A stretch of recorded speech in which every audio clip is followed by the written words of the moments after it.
Hi guys, my name is Annabelle from Horizon Cosplay, and a few weeks ago I made this corset for this cosplay. And then I got distracted.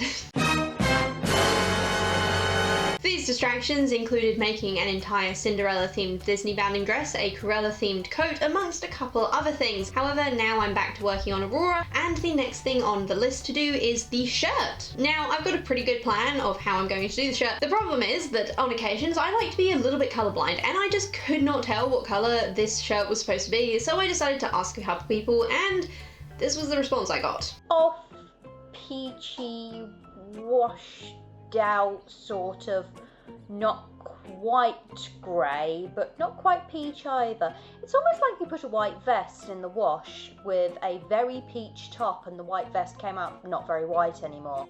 Cor de burro quando foge.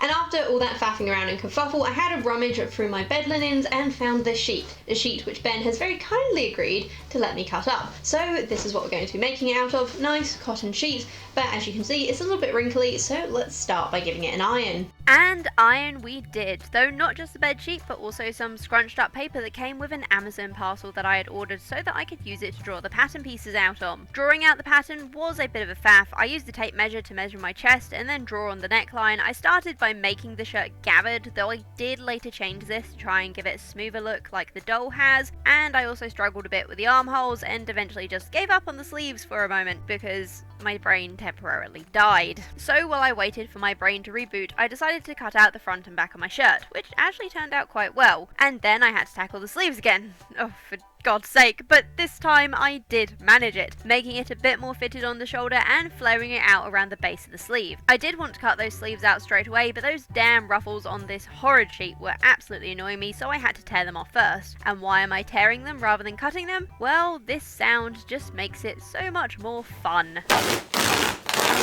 Okay, now we're going to cut out the sleeves, and as I cut them out I realised I might not have added any seam allowance to this pattern. Oops, well let's see if it fits. Anyway, I'm sure it's going to be fine.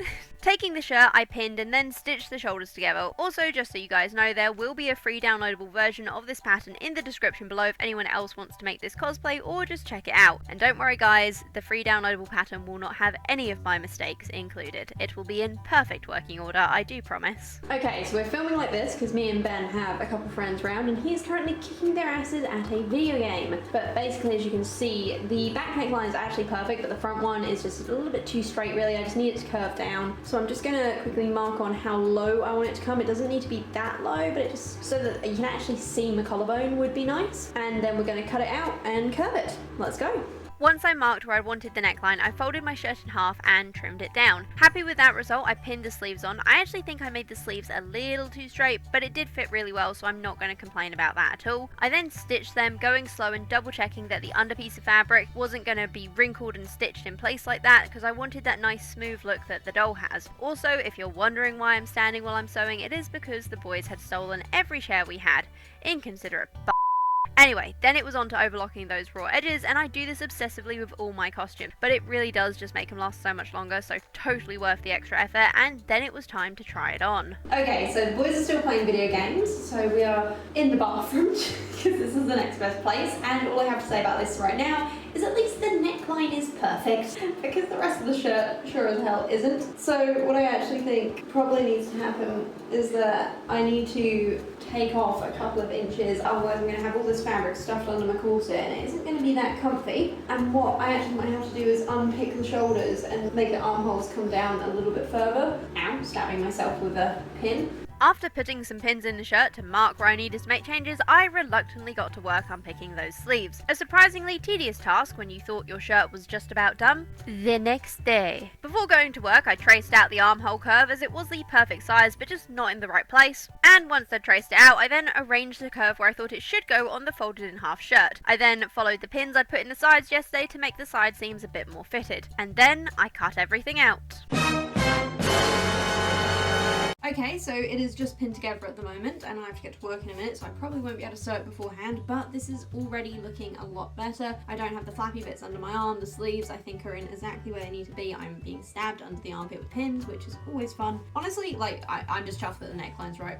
At this point, anything's a win. With only 20 minutes left before I had to leave for work, I pinned the sleeves on ready to be sewn on when I got home. You know, when I got home 3 days later, because procrastination is a thing, people. Anyway, the sleeves were quickly sewn on with the edges overlocked, of course. Then I pinned up the sides of the shirt and the bottom of the sleeves to sew that all together. However, I then decided to attach the elastic to the sleeves first, and so had to, you know, unpin everything. For the elastic, I measured it around my arm to get the right length and then pinned it onto the shirt before adding 3 lines of stretch stitching to look like smocking. It came out super nice and just the effect I wanted. And just in case you wanted to see the inside, this is it. Everything doesn't have to always be perfect, okay? And then I just had to make my life even more complicated by adding underarm gussets. Ugh, why do I do this to myself? Anyway, this involved cutting out 2 squares, drawing on the seam allowance, and then pinning them onto the shirt and stitching it all together one side at a time. Oh yes, I was never going to make a simple shirt easy for myself. Okay, so in my defense, I have never inserted gussets before, but I don't think putting the entire square at the front is how you do it. I'm gonna go unpick this. I don't even know what I was thinking. It's just a square. I have a square in my shirt. And once that was unpicked, I did actually sew it on properly. So now it looks like it should, thank God. It was now that the sides and the sleeves were pinned once again and stitched together before I of course went to town on the overlocking. And now, my friends, we have a wearable shirt. However, it is not finished yet. So let's start the finishing by hemming the hem and the sleeve cuffs. I actually chose to do these with a zigzag stitch over a rolled hem because if you look extra close on the photo, I'm sure that that's what I can see on the doll, and I wanted to make this as accurate as possible. The last thing, of course, is the neck ruffle thing that she has. Now, to make this, I had to go back to the ironing board and iron the longest ruffle that I had unpicked or torn from my bedsheet so that it was flat. Once that was done, I got a pencil and my ruler to mark out a cutting line so I might make a tube of fabric to make the ruffle from. Pinning that tube's long edges together, I gave it a gathering stitch before overlapping the raw short edges to form a loop. I then pinned this loop onto my neckline of the shirt. Once I was happy with that look, it of course got stitched down before that final raw edge was overlocked. I really do love overlocking, and I am mildly obsessed with it, I have to admit. Anyway, the last thing to do was then to run a stitch under the ruffle. It's pretty clearly a straight stitch from the picture, so that's what I decided to do, making sure to catch the overlocked edge to help the ruffle stand up like it does on the doll. And this, my friends, is where we have the grand reveal. Pretty nice, right?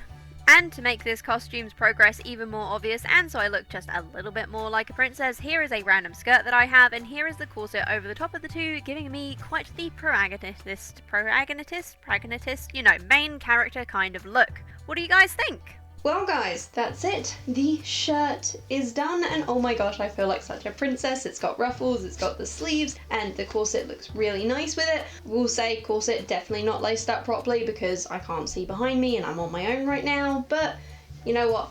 Still looks amazing and that's what counts. The next thing we're going to be making as part of this costume is the petticoat for the skirt, so don't forget to subscribe guys if you want to see this whole thing come together. I'm very excited, okay? I'm just very excited, and I mean, if this bit makes me feel like a princess, the skirt definitely will. Otherwise guys, if you enjoyed this video, please do remember to hit that like button, and otherwise please leave me any questions in the comment box down below. Until next Wednesday guys, have a beautiful day. Bye!